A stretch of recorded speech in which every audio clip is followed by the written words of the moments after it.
बिस्मिल्लाहिर्रहमानिर्रहीम जी। आपको फिर वेलकम। हमारा जो शो है हम और हमारी ज़रात कॉन्केव एग्री के प्लेटफॉर्म से, जिसमें कि हम हुकूमत की सियासत की तो नहीं लेकिन मईशत की, ज़रात की और उसके मुमकिन असरात जो हमारी आबादी पे हैं, हमारे लोगों पे हैं, उनके ऊपर बात करते हैं। और इसमें हम देखते हैं कि कैसे हम तजावीज़ दे सकें, किसानों की आवाज़ बन सकें। उसके साथ साथ जो भी ज़राअत से मुंसलिक है उनके फ़ायदे के मतलब क्या मुमकिनात हैं उनको देख सकते हैं। तो ये तमाम चीज़ें जो सी हैं वो ज़रूरी हैं, इसको लेके आना अहबाब इख्तियार के ऐवानों में, बल्कि हमें ये बात पहुंचानी भी है। तो इस शो का मकसद भी यही है कि आपकी बात जो है वो आवाज़ बन के एक मुमकिन जहाँ जहाँ पे पहुंचाई जा सकती है वहाँ पे पहुँचे।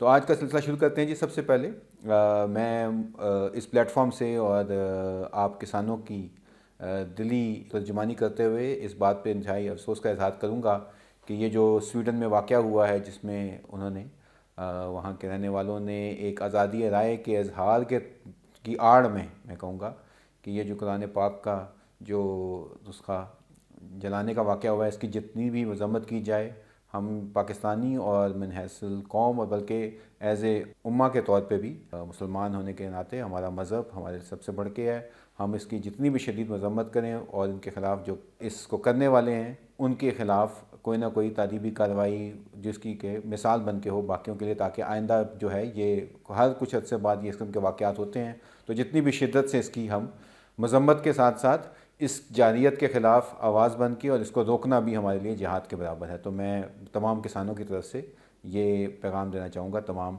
जो यूरोप के और जो भी ममालिक हैं जो कि गैर मुस्लिम हैं और मुसलमानों की ये कोशिश करते हैं जा घसाई की ऐसी हरकतें करके, ये बिल्कुल भी हमारे लिए काबिल कबूल नहीं है। और जिस तरह से इन लोगों का आपस में होलोकॉस्ट का ये बात नहीं करने देते, हम भी इस्लाम के जो हैं वो अपने मज़हब के मतलब कोई किसी किस्म की ऐसी कोई हरकत बर्दाश्त नहीं करेंगे। जी, प्रोग्राम शुरू करते हैं जी। वापस आते हैं और बात करते हैं कि आज के दिन की सबसे बड़ी ख़बर ये है कि स्टेट बैंक ने जो सूद का जो निज़ाम है हमारा, जो कि उसमें 1% मज़ीद इजाफ़ा कर दिया है। और 1% मज़ीद इजाफ़े से होगा क्या कि हमारे लिए जो गरीब लोग हैं, जो गरीब किसान हैं, जो जफाकश लोग हैं, उनके लिए मज़ीद मुश्किलात आने वाली हैं। मज़ीद मुश्किलात ऐसे हैं कि ना तो हम अपने लिए, क्योंकि पाकिस्तान वो मुल्क है जिसमें कि दूसरे या तीसरे नंबर के ऊपर हम ज़रूरी जो केमिकल्स हैं वो इंपोर्ट करते हैं, हम अपना ईंधन इंपोर्ट करते हैं, हम अपना पकाने का तेल इंपोर्ट करते हैं।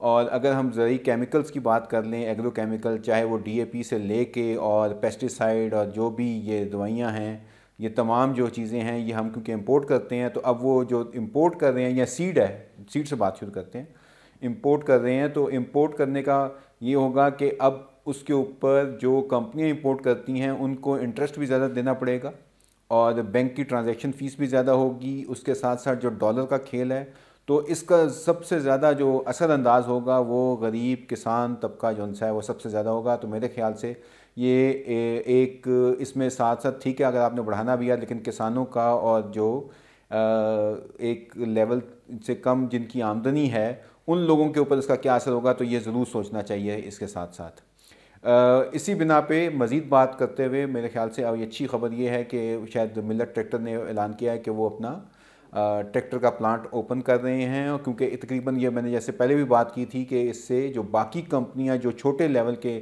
मीडियम लेवल के जो इसके सप्लायर हैं, जो पार्ट्स बनाते हैं, उनको भी 1 लाख लोगों की नौकरियां जो थी वो इसके ऊपर चली गई थी। उम्मीद है कि वो लोग वापस अब अपने रोज़गार पे आ जाएंगे, क्योंकि आगे बहुत सख्त हालात हैं, मुश्किलात हैं। इन मुश्किलात को जितना हम कम कर सकें और अपने आप हम दारोमदार जो है वो अपनी मीशत का हमें ख़ुद लेके चलना है, तो इसके लिए ज़रूरी है कि हमारी जो सनत है और ख़ास तौर पे जो ज़राअत की सनत है, ज़राअत से वाबस्ता जो सनतें हैं, उनका भी चलना ज़रूरी है। तो ये भी बहुत ज़रूरी है। इसके साथ साथ एक जो मैंने बात की थी कि गवर्नमेंट ने ऐलान किया है कि जी वो छोटे ट्रैक्टर जो हैं दूसरे मुल्कों से वो भी उसकी बरामद की इजाज़त दे रहे हैं, लेकिन वो ज़ाहिर है कि डॉलर का उसके ऊपर मसला है। और इसकी भी देखते हुए मेरे ख्याल से कुछ छोटे जो हमारे इंडस्ट्री है जो कि स्पेयर पार्ट्स बना रही है, उन्होंने भी इसके ऊपर अपनी शिकायत की है जी कि इससे उनका रोज़गार जो है वो कम हो जाएगा, क्योंकि बने बनाए ट्रैक्टर अगर आएंगे तो मेरे ख्याल से ये अप्रोच जोन सी है इसको देखना पड़ेगा पॉलिसी साजों को कि किस तरीके से कोई ऐसा पैकेज किया जाए जिसमें कि ना सिर्फ कि हमारे अपने मुल्क के ट्रैक्टर इस्तेमाल हों, बल्कि मेरे ख्याल से इतनी गुंजाइश है अभी कि हम अपनी जो जो कमी है ट्रैक्टर्स की उसको पूरा करने के लिए थोड़े वो अगर इंपोर्ट करते हैं तो वो एक तरीके के साथ उसको हमें आगे लेके जाना चाहिए। तो ये ज़रूरी था आप लोगों तक ये बात पहुंचानी। अब आते हैं जी अब गंदम की फसल के ऊपर। गंदम की फसल अभी हमारी चल रही है, इस दफ़ा कुछ नवंबर में शुरू हुई थी इसकी काश्त, और अब दिसंबर में भी हमने अच्छी उसको गुजार लिया। लेकिन अब उसमें क्योंकि यूरिया की कमी है तो यूरिया की प्राइस बहुत बढ़ गई है। ये यूरिया जो अभी तक किसान तक पहुंचा नहीं है, या 2440 रुपये गवर्नमेंट ने 2340 रुपये में कर दिया, तो लेकिन असल जो उसकी कीमत है, आज भी मैं किसी से पूछ रहा था, आज मैंने बल्कि पेशावर से अभी मुझे पता चला है कि वहाँ पे 3200 रुपये में मिल रही है, पंजाब में 3000 रुपये में मिल रही है। तो ये जो इतना बड़ा फ़र्क आ रहा है, यानी कि अगर हम देखें तो तकरीबन कोई 25% एक्स्ट्रा इसके ऊपर वो किसान से चार्ज किया जा रहा है। इसके ऊपर मेरे ख्याल से रेगुलेटर को भी खामोश नहीं बैठना चाहिए, फ़ौरन एक्शन लेना चाहिए, क्योंकि अल्टीमेटली होगा क्या। देखिं अभी अगर गंदम की, क्योंकि किसी के पास गंदम किसान के पास नहीं पड़ी हुई जो वो बेच के पैसे कमाए, क्योंकि अभी इसका रेट डबल हो गया है। हमने 2200 रखी थी, 2200 से ये 3000 रुपये गई, 3000 से अब वो 4000 क्रॉस किया, फिर वो 5000 टच की, अभी थोड़ी सी नीचे आई है लेकिन दोबारा वो वापस आ रही है 5000 की तरफ, या 4500 रुपये पे अगर है। तो मेरा नहीं ख्याल किसी किसान ने 4500 रुपये के उसको बेचा है। ये सिर्फ वो बेच रहे हैं जिन्होंने स्टॉक किया हुआ था, जिन्होंने होर्डिंग की हुई थी, या जिन्होंने एक्स्ट्रा पैसे कमाने का ये ज़रिया बनाया था, तो इनके लिए फ़ायदा हो रहा है। अब किसान को इससे बिल्कुल फ़ायदा नहीं हो रहा, और गवर्नमेंट को चाहिए था कि अगर ये इंपोर्ट करनी ही थी और अपने ज़खायर भी उसने देखे हैं, तो उसको चाहिए था ये कि ये अपने ज़खायर के अंदर और फ्लोर मिलों के लिए ये इसकी बासानी जो है और अपने गोदामों से जो है उसको मुहैया करे, बजाय इसके कि वो महंगी ख़रीद रहे हैं। होगा क्या कि क्योंकि अगर अब रूस से गंदम आ रही है, यूक्रेन से गंदम आ रही है, कहीं से भी गंदम अगर आ रही है तो वो गंदम टाइम पे पहुंचनी चाहिए, वो गवादर पहुंचे, कराची पहुंचे। इससे किसान का सरोकार नहीं है। किसान का सरोकार ये है कि होगा क्या कि अगर अब ये लेट होकर फरवरी में आ रही है तो फरवरी में तो सिंध की गंदम तैयार हो जाएगी और वहाँ कटाई शुरू हो जाएगी। तो चलें फरवरी नहीं तो मार्च में आ जाएगी, तो फिर इसका रेट गिर जाएगा। जब इसका रेट फिर गिर जाएगा तो फिर पैसे किसने कमाए? पैसे यहाँ तो कमाए हैं किसी बाहर के मुल्क के, रूस के किसान ने, या हमारे यहाँ उन लोगों ने जिन ने इसे स्टॉक किया हुआ था। किसान फिर बेचारा पिसेगा, रोएगा, हालांकि उसकी काश्त की जो लागत है वो कहाँ पे थी और हम कहाँ पे हैं। तो मेरे ख्याल से मुल्क भर में सार्फिन जो उनसे हैं वो अभी आटा जो है जिस कीमत पे ख़रीद रहे हैं, और जब जिसने कमाने चाहिए थे, जिसका भला होना चाहिए था, जिसका फ़ायदा होना चाहिए था, वो जैसा कि मेरे ख्याल से गन्ने में भी हुआ है। गन्ने में हमारी अभी जो फसल हुई है उसके साथ भी यही हुआ है कि अभी उसकी काश्त जो सी है, काश्तकार को पैसे जो से हैं वो टाइम पे नहीं मिले, या मिले हैं तो कटौतियाँ बहुत ज़्यादा हैं। अभी मेरे अपने किसी दोस्त से बात हो रही थी तो उसने मुझे बताया कि गोजरा में उन्होंने गन्ना लगाया था और गन्ने में उनके मद के पैसे पूरे पूरे हुए हैं, बल्कि उससे भी लॉस भी हुआ है। तो ये मतलब किसी भी फसल को अगर हम देख रहे हैं, बात कर रहे हैं, तो उसके अंदर ये काफ़ी ये ऊंच नीच का जो ताल्लुक है, ये इसका फ़ायदा जो है या तो स्टॉक करने वाले को होता है, या बाहर के जहाँ से इंपोर्ट कर रहे हैं उनको होगा, या शुगर मिलों को होगा। तो अगेन बात दोबारा वहीं पे आती है कि इसको कोई ना कोई यूनिफॉर्म कोई रेगुलेटर होना चाहिए, चाहे ये सूबों का इख्तियार है या कि सरकार का इख्तियार है जो फेडरल में बैठी हुई है, कि वो अब किसानों के मसाइल हैं इनको देखे और इनकी किस तरीके से दादरसी हो सकती है। ये तो एक दादरसी है जी, ये बिल्कुल इस वक्त में, जबकि इस वक्त इज्तिमाई तौर पे हालात क्या हैं। आज पाकिस्तान ने एक रिकॉर्ड और बनाया है, ज़रा सुनिए।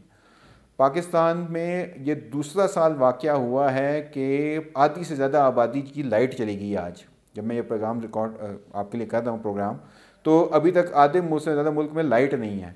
तो लाइट नहीं है जिस मुल्क में ईंधन नहीं है, प्लस अभी एक और आगे तूफ़ान सर उठा रहा है कि ईंधन जो है वो मिल नहीं रहा, एलसीज खुल नहीं रही। तो अभी जो अब आपने कटाई करनी होगी या आपको ज़रूरत होगी, जिन लोगों ने मकई लगानी है, मकई लगाने के लिए अभी आधा मुल्क में मकई लग रही है, आधे में अभी थोड़ी अगले महीने लगेगी। तब जो ज़मीन की तैयारी में जो डीज़ल के अखराजात होंगे वो किसी को अभी उसको पता नहीं है कि क्या होगा, क्योंकि डीज़ल होगा तो आप उसको ट्रैक्टर चला सकेंगे और उसकी बिना पे, वरना आपको वो ना ज़मीन तैयार होगी, ना आपको फिर फसल लगा सकेंगे। और इसके साथ साथ एक और माफिया बड़ा एक्टिव हुआ है जिसे हम कहते हैं सीड माफिया। एक मल्टीनेशनल कंपनीज़ के यहाँ पे हाइब्रिड सीड बिक रहे हैं। चाहे सूरजमुखी की बात करूँ, उसके अंदर जो 9,000 का बीज था वो 15 15,500 पे चला गया, मिल ही नहीं रहा। क्यों? क्योंकि वो पड़ा हुआ है वहाँ पे, डैमेजेस पड़ रहे हैं, पोर्ट पे पड़ा हुआ है। उस बिना पे जिन लोगों ने पहले रखा हुआ था वो अब उसे स्टॉक करके और ब्लैक कर रहे हैं। ब्लैक मार्केट अरूज पे है। मकई के हाइब्रिड बीजों की बात करूँ, वहाँ पे भी यही मसला है। एक ख़ास कंपनी के ख़ास बीज की इतनी डिमांड आ गई है। अब हमें भी थोड़ा सा मेरे ख्याल से देखना पड़ेगा। किसानों के लिए ये मेरा पैगाम है कि भाई अगर आपने एक फ़सल लगानी है तो आप उसको देखें। बल्कि मैं आज इसके पते की बात भी इसी को करता हूँ जी, कि आप देखें जो आपको सूट करता है। आप कभी भी एक फसल अपने पूरी ज़मीन के ऊपर ना लगाएं या उसकी एक ही वैरायटी ना लगाएं। खुदा का वास्ता है, उसकी प्राइस ऊपर नीचे हुई या उसके अंदर अगर कोई अटैक हो गया तो वो आपकी पूरी फसल को जो है वो नुकसान पहुंचाएगी। हमें ये इस चीज़ का हमेशा ख्याल रखना चाहिए कि अगर आप एक से ज़्यादा फसलें लगाएं अपनी ज़मीन पे, जितनी भी ज़मीन है, चाहे 2 एकड़ है, आप उस पर ना जाएं कि जी मैंने सारा टमाटर लगा देना है या भिंडी लगा देनी है या मैंने कॉटन लगा देनी है। बिल्कुल ऐसा ना करें। इसको देखें कि किसकी मार्केट है, क्योंकि यहाँ पे जो मार्केट को ऊपर लेके जाते हैं वो इसी तरह से उसको गिराते भी हैं। मैं ये हकीकत बयान कर रहा हूँ आप लोगों से। इसमें बड़ा हमारा दिल भी होता है कि ऐसे क्यों है, लेकिन है और इस निज़ाम का हिस्सा है। इसलिए आपको ये दरख्वास्त है कि हमें अपनी थोड़ी सी तौर तरीके चेंज करने होंगे। पते की बात यह है कि आपने अगर मकई ही लगानी है, चलें मकई की एक वैरायटी ना लगाएं, आप उसकी मुख्तलिफ वैरायटीज़ लगाएं, ताकि आपने अगर साइलेज बनाना है तो साइलेज कर लें, अगर आपने ग्रेन बनाना है तो ग्रेन आपके पास दोनों हाथ में हो। अगर एक ही चीज़ करेंगे तो बहुत मुश्किल हो जाएगा। इसके साथ साथ हमारे ऐसे भी शहजादे हैं जो मतलब शहजादे तो नहीं कहूँगा, इनको तो मतलब जेल में डाल देना चाहिए। और ऐसी बहुत ज़्यादा हरकतें साउथ पंजाब में हो रही हैं। हमारे विहाड़ी के मेलसी के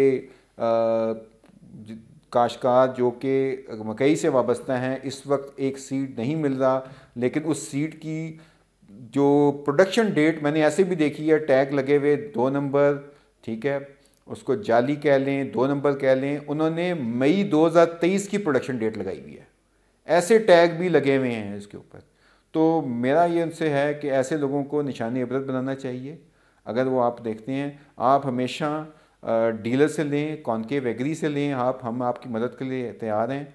हमारी किसान मददगार की हेल्पलाइन अवेलेबल है, आप उससे ज़रूर फ़ायदा उठाएं। हम आपको थ्रू कर देंगे प्रॉपर डीलर के पास। आप आम लोगों से जो है वो, मेरे ख़ुद एक बंदे ने कोशिश की बेचने की 2 नंबर बीज, तो मैं और किसी को क्या बताऊं। तो अभी हम इसको, ये एक जिहाद है, इसमें हमारा मेरे ख्याल से ज़रूरत इस अमर की है कि हमें वो चीज़ें करनी चाहिए जो कि हमारे लिए भी बेहतर हों, हमारी कौम के लिए बेहतर हों और आने वाली नस्लों के लिए भी बेहतर हों। तो मैं पते की बात में यही कहूँगा कि हमें ये, अगर सीड नहीं मिल रहा तो हम 2 नंबर सीड पे ना जाएं। मल्टीपल वैरायटीज़ जो सीड की हैं, मुख्तलिफ वैरायटीज़ वो लगाएं। इसके साथ साथ हम आने वाली जो अब हमारी 15 फरवरी से अभी सब्ज़ियों की काश्त होगी, तो सब्ज़ियों के लिए भी वो बीज लें जो कि अच्छे बीज हैं। मेरे ख्याल से अगर हमें अपनी कौमी ज़रूरतें ख़ुद पूरी करनी है, बल्कि बैनुल-अक़वामी अगर हमें ज़रूरतें पूरी करनी है, तो अब हमें ये थोड़ा सा अब अपने आप को बदलना पड़ेगा।